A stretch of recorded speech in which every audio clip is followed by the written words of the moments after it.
Ny université misy anay tsirairay avy dia efa mitaky écolage ary mitaky ny fantranany koa.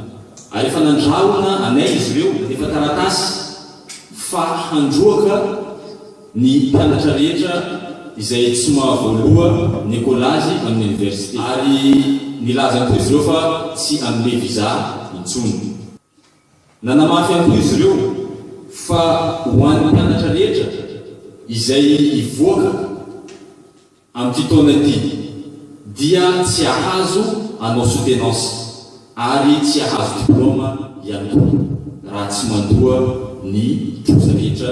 Mpianatra malagasy mandrato fianarana aty Sinina dia manao antso avo amintsika ray aman-dreny mpitondra fanjakana any an-tanirazana.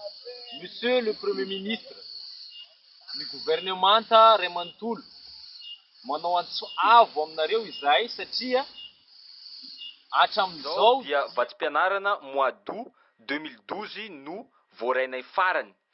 Tsika miteny zao nefa efa mois d'août 2015.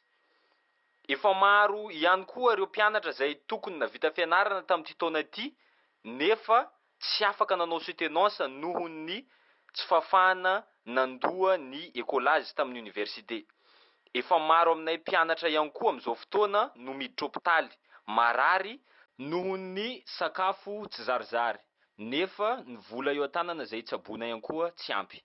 ny visa ihany koa efa lany, ny université nefa tsy manome visa intsony ka dia mangataka izay mba jerevanareo akaiky ny mombanay. Saotra tompoko.